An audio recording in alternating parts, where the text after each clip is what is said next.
Hello and welcome to Sorry You Went Viral, the show that's all about the stories that are setting social media alight and the human side to it. I'm Tim.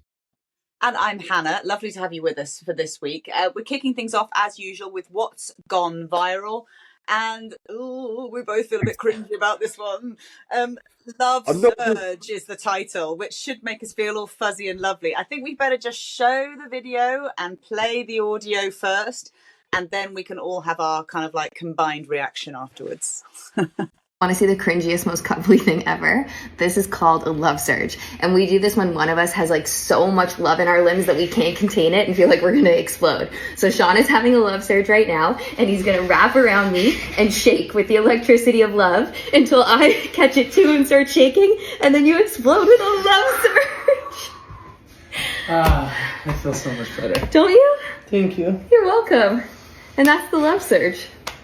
So much love was just... Yeah. You know what?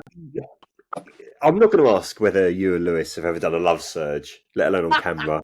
I think if I was ever to suggest that to my partner Carolyn, she would throw something at me. But I don't know. There's been a real reaction to this. This is Liliana Wilde and her husband Sean Kohler, I think American couple. This is from Liliana's TikTok, which is Liliana Wilde on TikTok. They're definitely not British. Definitely not British. No, it's just so anti-British, isn't it? I mean, we're not comfortable with any PDA, but this is like off the scale. Yeah, this has been seen 3.5 million times on TikTok alone, and I've seen it being shared on Twitter as well by people who are kind of, should we say, less than comfortable with it. But I think, you know what, this couple, this is where it goes. I think about the personal sharing or maybe oversharing when it comes to social media. This couple clearly in love and love just showing it. And the other videos just talk about what they do together to make sure they're happy. And it is, genuinely really nice video, but it just makes you feel a bit awkward watching it. And that may be us British. But she doesn't seem at all bothered about the ick factor that obviously lots of people have had. And if anything, you could say, she's kind of taunting everyone with it. It's just like, oh, it makes you feel uncomfortable. Well, you're still here, aren't you? You're still here. You're still watching. I warned you that it was cringe, and you stayed. But now it's about to get even cringier. So here's your second warning. And look at you, still here. Sean's been gone from me for 2 weeks, so I've had nobody to love surge. So guess who I'm going to love surge now? You. Are you ready to shake with the electricity of love? Do you feel the love surge? I hope I ruined your day. Well, she sounds pretty defiant, and fair play to it. It's her social media account. Talk about oversharing. This story really surprised me this week. You may have seen Stephen King, the famous horror writer, was interviewed by Rolling Stone magazine, and one of his fan sites shared a clip, a screen grab of part of the interview. Apparently, as we're showing on the screen here, if you're watching the video feed, he kept playing Lou Bega's Mambo No5 because he was so obsessed by it when writing one of his books. So much so that his wife basically turned around to him and said, "Play that one more time and I'll fucking leave you." Which is just extraordinary. Think about the difference in the romantic stories there. That's been seen 5 million times. I mean, it does feel like a random reason for arguing. I know arguments can start from anything, but Lou Bega. I mean, it's that kind of like do. Is that really annoying thing that you can't get it out of your head, and you just like the mind boggles because you think, what was he writing? I mean, as you said, he's a horror author. What was he writing whilst listening to this kind of like really upbeat, annoying kind of soundtrack? So who knows what the next novel will be will be like. But yeah, she said she'd leave him. I don't blame her really. If anything, she's just been outed now though by him. So he's sort of said, oh, like overreaction or whatever. And so presumably he's got a far bigger fan base, or certainly more public popularity than his wife does. I don't know if she's in the public eye at all. So yeah, I feel a bit sorry for her, the fact that her husband's kind of like just outed her for being irritated by him, but I don't blame her for it. To be fair, judging by the reaction that my partner Carolyn had this morning to me playing Heart 90s, which would probably play Lou Bega, it's completely understandable if it was, to be frank. Yeah, I was in the gym this morning and they were like, right, what soundtrack does everyone want? 80s, 90s, noughties? And I was like, 80s, please. I was like, oh dear, showing my colours. There we go. What was that motivation for? What sort of class? Yeah. For a strength and conditioning workout class. But anyway, I can't even remember the songs now, but it definitely got me going. So there we go. Oh, there we go. Whatever floats your boat. Whatever floats your boat, Stephen. If it's Mambo No. 5, then why not? In terms of just things that are strange, segueing smoothly there. You may have seen a story. It's been covered actually a bit of the media this week. It's a strange story about this possibly cursed painting. Now, it's a bit of a long story, so I'll try and keep it quite short. But as you can see in the video feed here, this painting was spotted by a woman called Jane Sharp in July in a charity shop, a Hark charity shop. I think it's a charity that helps people benefits advice. But anyway, she took this photo, and on the painting there's this post-it note saying possibly cursed, which again kind of worryingly. And then what happened? She went back a month later to find it being returned to the shop twice. And then this other woman called Juliet went viral when she posted an update from her friend Zoe to say that she'd bought the painting from the charity shop. And surprise, surprise, it was a bit funny and it caused funny things going on in the house. Sounds, noises, figures they thought they saw. Then they're blaming a small electrical fire for the painting. So she's returned it to the shop. Yeah. And as you can see on the screen, she then they sold it on eBay with half the proceeds going to the charity shop and half to Zoe, and it raised £1,600, which is great for the shop. Which is amazing if you think that it was originally on sale for what I think it said £20, didn't it, or something like that? Original on the painting originally. So the fact that they've done that, and all because some people kind of it went viral because this picture of the painting was posted around, and whether for me and maybe a lot of other people, I don't know about you, but if I saw something like possibly cursed, I'd sort of step away and wouldn't bother. But obviously it entices other people, and there's the intrigue around it as well, and the fact that we've now got this story and all the the record from Zoe saying that her and her mother experienced all this really weird stuff, and anyway, clearly someone has bought it now, 1,600, and good luck to them. Good luck. I hope it doesn't curse you and your family as well in your life. It's funny. I saw the Star Trek actor George Takei. Saw this story and screen grabbed it, and with a big nope against about them buying it. And again, that'd be the same thing. I couldn't imagine if I came home with that painting saying, "Oh, it may be cursed, but could you put it up?" No, absolutely not. Another one of those things that your partner would be like, "No, Tim, not happening." Another reason, just another way of annoying her. The WrestleMania 6 poster that's framed and sitting in a cupboard, unfortunately. Next, there's a story of something being lost here, and quite an awful story. It must be incredibly worrying for this violinist, a guy called Mark Sew, I think, or Mark Sew. Not very good with pronunciations today. But he posted on Twitter saying he left his violin on a bus going to the Royal Albert Hall, and he was playing in the Proms that night. Absolutely panicked, like the worst kind of possible situation for him.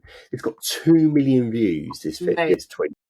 And luckily, 30 minutes later, he posted an update saying, "Got the violin back. Love to bus drivers everywhere for keeping us safe and keeping our cities moving." Which is just lovely. It's so lovely. These things, those instruments cost an absolute fortune as well. Their value is so high, not just in sentiment, but in financial terms as well. So I'm absolutely thrilled for him. And not only that, but it then raises the profile of the Proms, which is even better as well. Just like for those people following his story, which is wonderful. He did post later on an update of all the violinists backstage at the Proms, all got their violins, and he says, says, as for my dignity, I left mine on the 452 bus. Everyone goes into their local bus now and starts hunting around for a Stradivarius or something. You never know. A slightly sadder story about lost Yeah. lost item. Again, this tweet went viral this week. A widow asked Twitter for help about finding her lost wedding ring that somehow she lost during her journey, her commute to work. This woman, Emma Charlesworth, posted saying she'd lost her ring sometime between 6 a.m. and 1 p.m. on a journey from her home in Sittingbourne to her work offices in Charing Cross in central London. And real sentimental value for this ring because her husband died 3 years ago.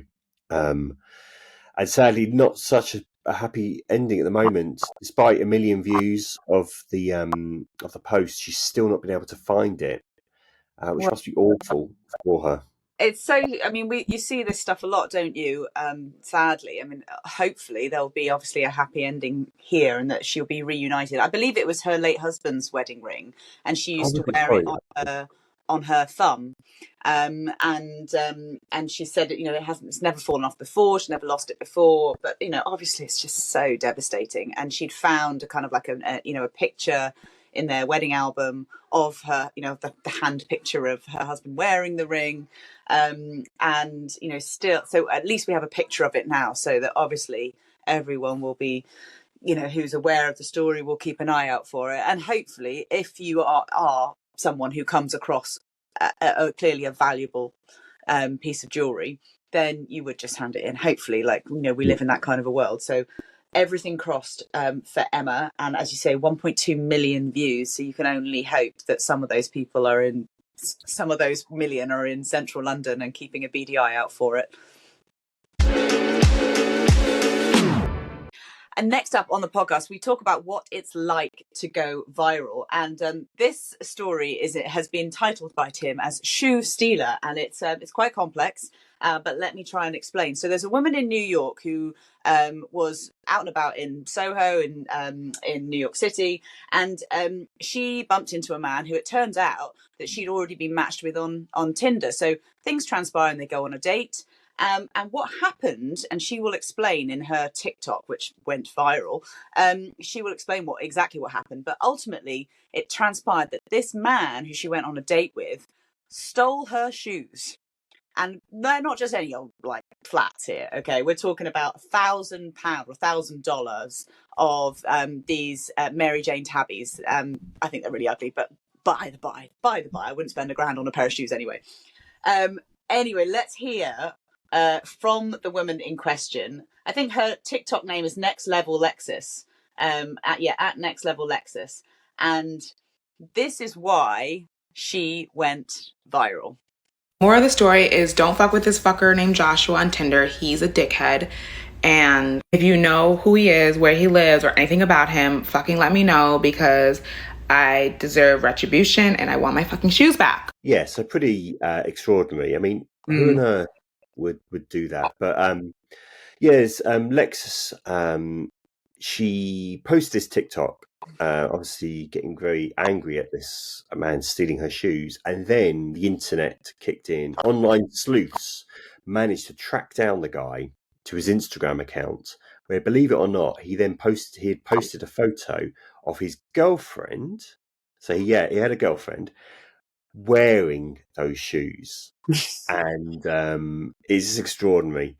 And then I think she must have still had his number and messaged him saying, "What is this picture? Like, what are you doing?" No, she didn't. She didn't have his number because it was even worse than that. So when just before he'd left her apartment the morning after, he had asked for her phone to sort of like add something on Spotify or something like that. And so she'd given him his phone, and he'd gone through her call history and deleted his number. What?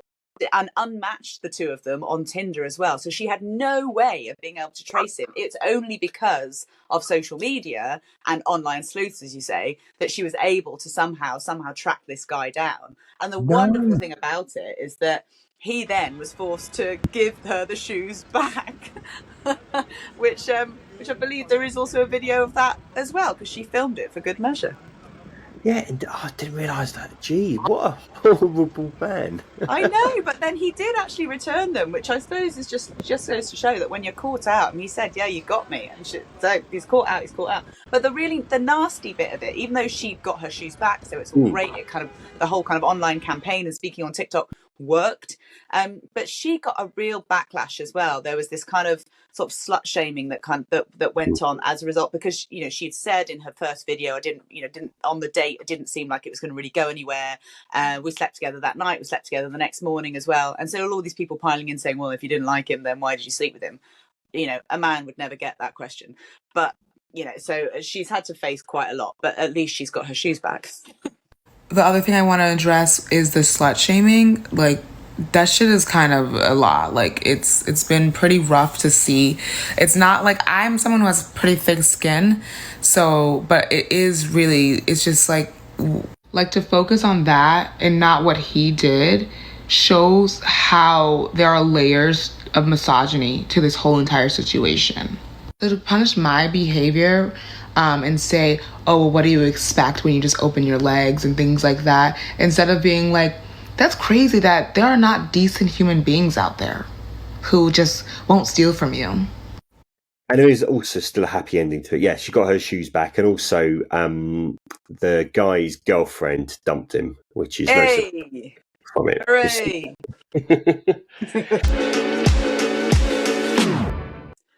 And finally, it's time for the timeline cleanser. And this week's story is quite close to my heart because it features Maryam Moshiri, who is a BBC presenter, colleague of my husband's.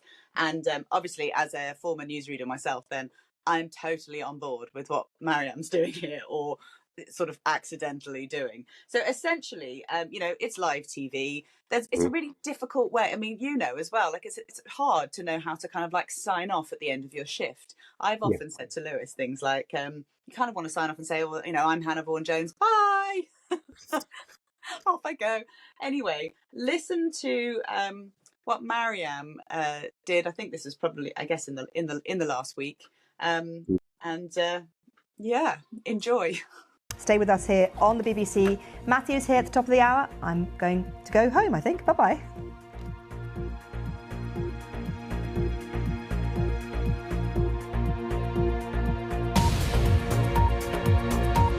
Well, yeah, pretty frank. Just going home. Well, but I love it. I love that.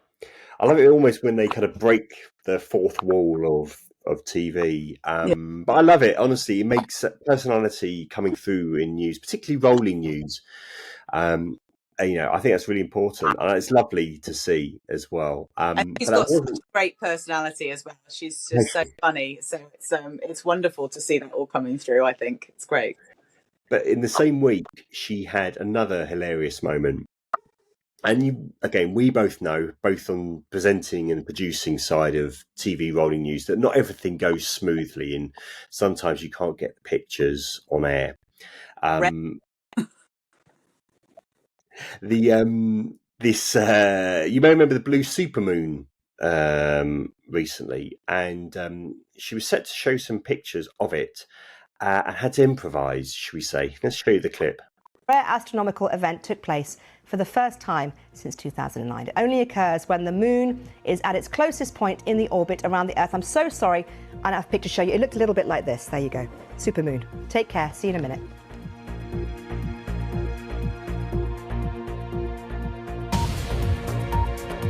I mean, it's just wonderful, isn't it? It's just like, yeah, this is. It kind of looked a little bit like this. I didn't actually get to see it either, and was curious as to how she was going to actually, act that one out. But yeah, she was pretty spot on. I'm sure scientists would agree. Well done. Yeah, pretty accurate. So absolutely lovely, and well done to her. And keep it light. Sometimes the news is so dire and sort of doom and dull and all the rest of it. So it's really nice to sort of be reminded that all the people behind the news, whether they're on camera or behind camera, are actually just humans as well, trying to get through, trying to get home. Now for the pressure of how we're going to sign off the end of this show. But just to say again, we'll be posting highlights of the show on our social channels. Just search for "Sorry You Went Viral," and then I'm going for some lunch now. How about And I'm Hannah Vaughan Jones. Bye. that?